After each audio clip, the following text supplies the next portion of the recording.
stuff that you see Hendrix do, like Hendrix plays Monterey. Yeah. He does all of that stuff like in that song.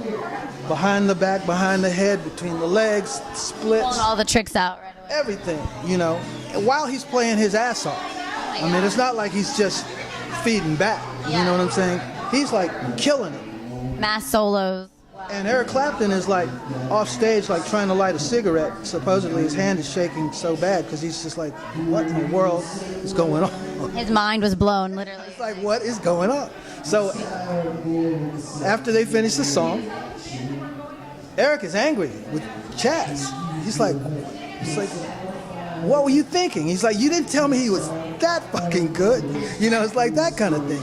Yeah. So that was the point. From that point, everybody knew. Because Eric Clapton called Pete Townsend called Jeff Beck called Jimmy Page. And they were all going like, whoa, there's a new sheriff in Blown town. away by Hendrix. What are we going to do? So I don't know how we got that far, but my point was. Good story. This is why I was saying, in terms of as a role model, he was the best then. He was the best in 1968, 1969, and 1970 when he died. He was the highest paid live entertainer in the world.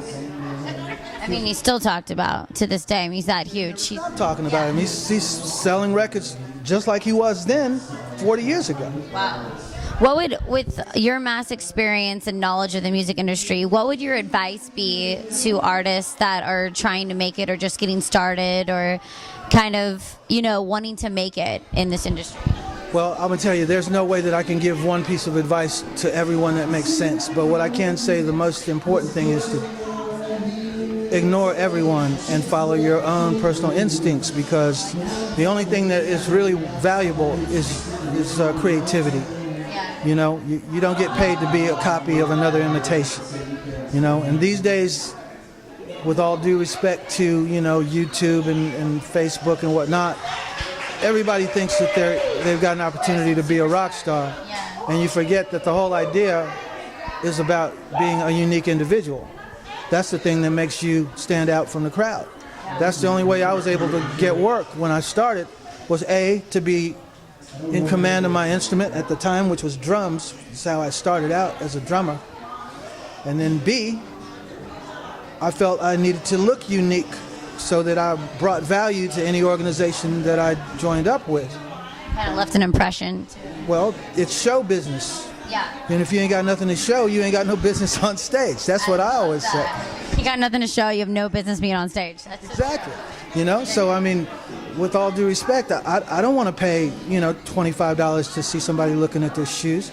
I don't want to pay $25 to see somebody that looks like they're working at the 7-Eleven on the corner. I want to see something that I haven't seen. And I'm looking to see something that's going to last in my memory banks, That pops, that's fresh. Leave a lasting impression so that I'll feel like I got my money's worth, I want to see somebody try to entertain me. I like that. Which is increasingly difficult because now everybody's so jaded by the fact that you can go on YouTube and you can see the best, meaning you can go all the way back to Cab Calloway in the 40s, you know what I'm saying, and see what I call a masterful performer. It's at your fingers. Or you could see the kid next door, that's doing his thing on turntables or whatever, and at the end of the day, it boils down to the same thing. Is it entertaining? Does it hold my fascination? Does it hold my intrigue? And would I tell my friend, wow, you won't believe what I just saw? Yeah, check this out. Or commodity. In my opinion, there's too many bands. There's too many bands that kind of what I call blend in with the woodwork. They're copies of imitations. They're clones. And so as a result of that, they're actually sucking up oxygen and promotional space that a really unique artist should occupy, that should have advantage to, you know what I'm saying? So that's why I looked at myself at the age of 55 or so saying, I don't feel less energetic, I don't feel less enthusiastic. A lot of my friends go, that Lady Gaga or whatever, I can't stand that, or blah, blah, blah, and I'm like, too old, dude, Of course you don't, because they make you feel old. It's something new and bigger and different and crazy. Saying, in my case, I welcome anything that's on and popping.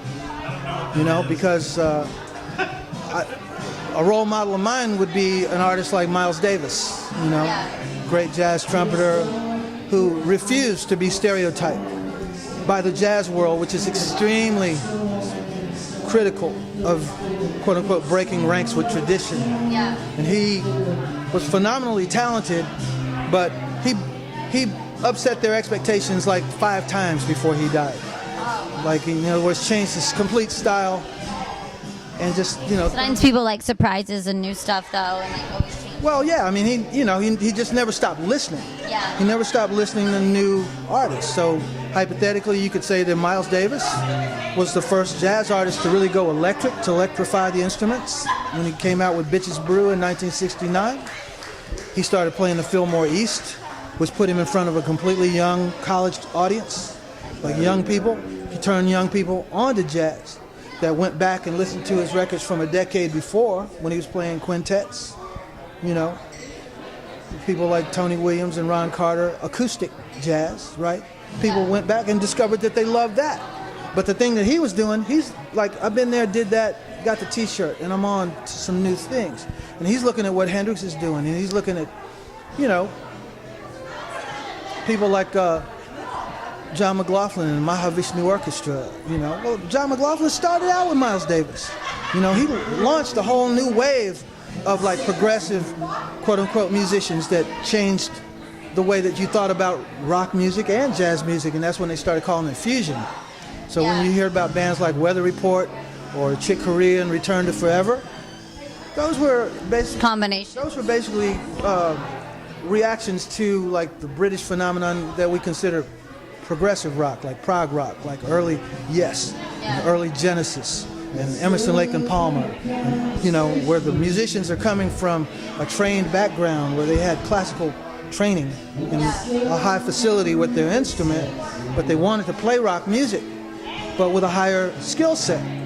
You know, and with a more imaginative and experimental attitude. Set the bar higher and higher. So then a person like Miles looks at that and sees that from a mentality standpoint, they're not that far apart.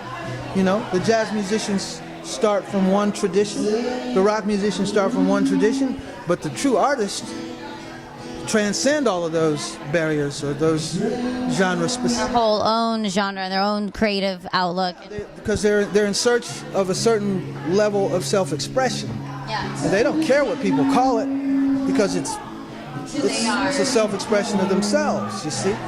So I said all of that to essentially say that if God and fate has been kind enough to keep me of sound body and mind, you know, for all these years, through all of the exploits and debauchery that I've been through, because I mean, I wanted to be understood. I was a real rock and roller, which is to say, I lived the lifestyle. I wasn't a weekend warrior, you know. I wasn't like a bank teller 5 days out of the week and then put on my rock and roll clothes for the weekend. You know, sex, drugs, rock and roll, partying, rock and roll lifestyle. Well, I say this. The way that I grew up, rock and roll was a lifestyle the way that you choose to be a biker. Okay.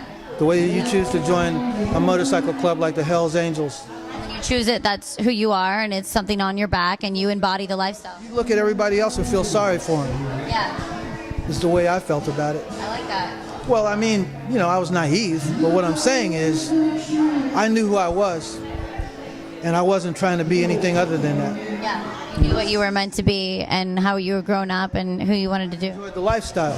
Yeah. And that's my point. I will say this, I mean, I was so naive, I didn't have enough sense to be afraid. You understand what I'm saying? You didn't know any better. None of us do. You know, I was young going to Hollywood, starting out in rock and roll, and I got into all the parties and the fun. It's a blast. I love it. But thank you so much for coming on the show.